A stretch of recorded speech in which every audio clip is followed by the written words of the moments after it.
Waalaikumsalam warahmatullahi wabarakatuh. Hai sahabat RAM, kembali lagi berjumpa bersama kami dalam channel RAM Law Office dalam konsultasi hukum dan edukasi hukum. Masih bersama saya Rahma dan abang kita Robi Anugrah Marpaung. Nah teman-teman, sebelum kita beralih ke materi hari ini, ada baiknya teman-teman boleh mensupport kami dengan mensubscribe channel ini dan like serta mengkomen. Nah bang, hari ini kita akan membahas satu materi nih, sangat menarik ya teman-teman. Bunyinya seperti ini. Pencuri 150.000 apakah bisa dipidana dan bagaimana bentuk pasalnya?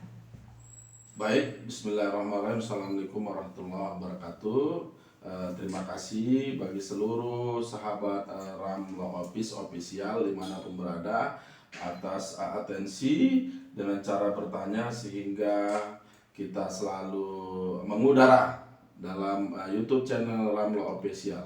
Berkaitan dengan pertanyaan salah satu sahabat RAM Law Official tadi, yang pasti perbuatan mengambil barang orang lain yang bukan kepunyaannya dengan cara melawan hak, melawan hukum, itu masuk kategori pencurian. Ya.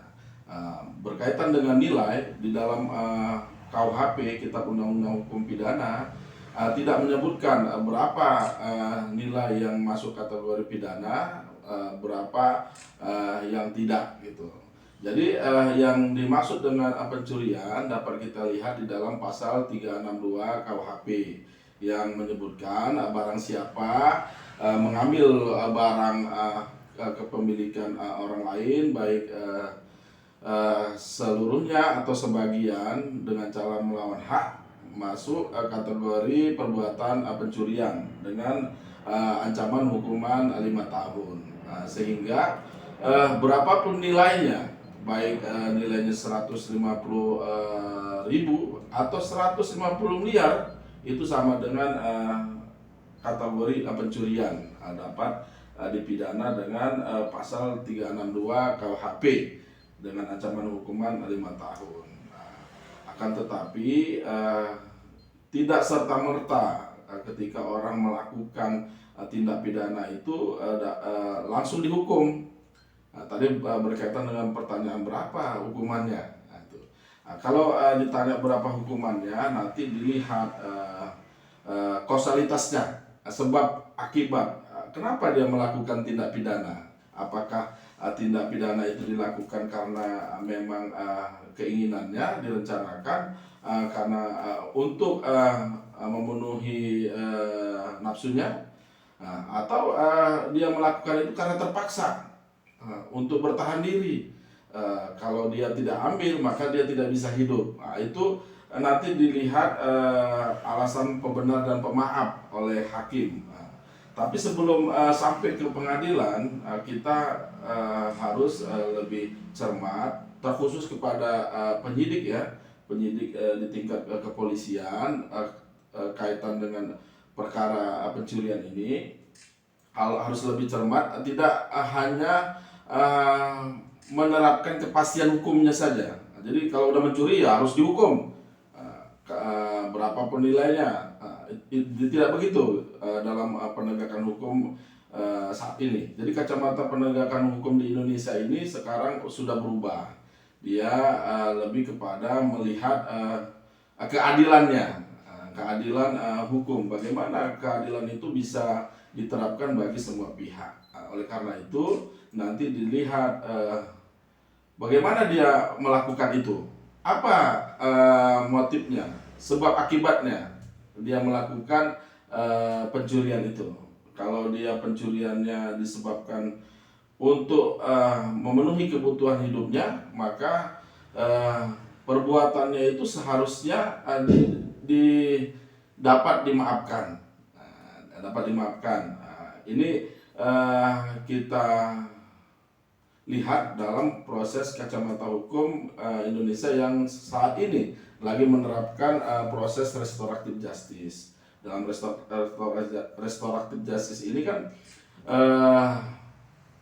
lagi menggalakkan pemidanaan dengan cara pengembalian peristiwanya kepada peristiwanya semula. Jadi ada harmonisasi antara pelaku dengan korban.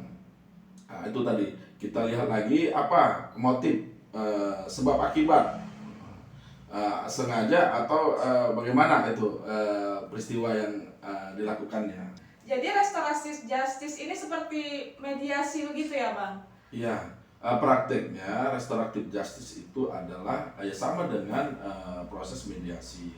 Jadi seorang pelaku yang sudah ditetapkan sebagai tersangka bisa mengajukan, memohonkan kepada penyidik untuk difasilitasi musyawarah antara pelaku maupun korban atau pihak lain yang dirugikan. Sehingga dalam proses musyawarah itu ditemukan kesepakatan antara pelaku maupun korban, sehingga ada alasan memaaf untuk menghentikan proses perkara.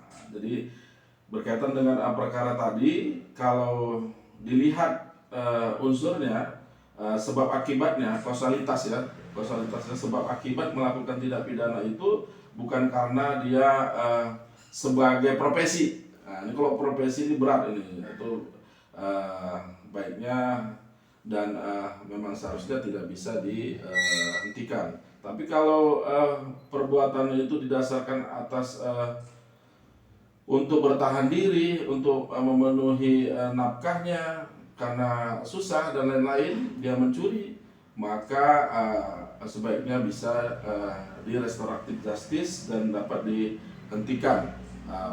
Tadi kita lihat nilainya cuma 150.000 ya. Nah, di dalam restoratif justice itu syaratnya panduan dari Mahkamah Agung, nilai yang di restoratif justice itu 2.500.000 ke bawah. Nah, oleh karena itu udah memenuhi syarat restoratif justice. Oke, nah teman-teman, berapapun yang dicuri dalam pasal 362 tetap dikenakan pidana dengan ancaman paling lama 5 tahun. Nah, tetapi dalam peraturan Jaksa Agung nomor 15 tahun 2020 untuk kerugian di bawah 2,5 juta tetap ada yang namanya restoratif justice. Ini ada diketahui nanti alasan pembenar dan pemaafnya. Baik, sebelum ditutup ya, pertama ya, mencuri itu tetap adalah mencuri, tidak melihat berapa nilainya, apakah 100 rupiah atau 100 miliar bisa dikategorikan mencuri atau tidak mencuri. Nah, di dalam kitab undang-undang hukum pidana, berapapun nilainya, baik dia 100 rupiah maupun 100 miliar, itu tetap disebut dengan pencurian. Kesimpulannya, pertama, berapapun nilai yang diambil, baik nilainya 100 rupiah maupun 100 miliar, sepanjang dia ambil milik orang lain dengan cara melawan hak, melawan hukum, itu masuk kategori pencurian. Yang kedua, dalam menerapkan aturan pidana, sekarang tidak serta-merta mengedepankan kepastian hukum, tapi dilihat dari rasa keadilan. Rasa keadilan ini dilihat baik dari korban maupun pelaku. Bagaimana dari sisi pelaku, dilihat apakah dia melakukan tindak pidana itu atas dasar mata pencarian, memang udah itu pekerjaannya, atau dia melakukan itu untuk bertahan hidup, untuk bertahan hidup, karena pada saat itu kalau nggak diambil, dia nggak bisa makan dan tidak bisa memberikan makanan bagi keluarganya. Oleh karena itu nanti dilihat itu apakah bisa masuk kategori alasan sebagai alasan pemaaf.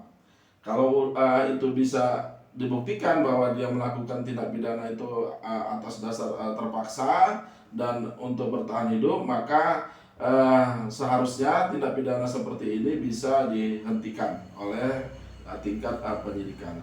Kira-kira itu yang dapat disimpulkan materi kita kali ini. Sekali lagi terima kasih kami ucapkan kepada seluruh sahabat RAM Law Office Official dimanapun berada yang sudah beratensi dengan bertanya, komen, dan men-share YouTube RAM Law Office Official. Mudah-mudahan apa yang kita lakukan ini bermanfaat bagi diri kita dan orang lain. Sekian dari kami. Salam Cakrawala Hukum.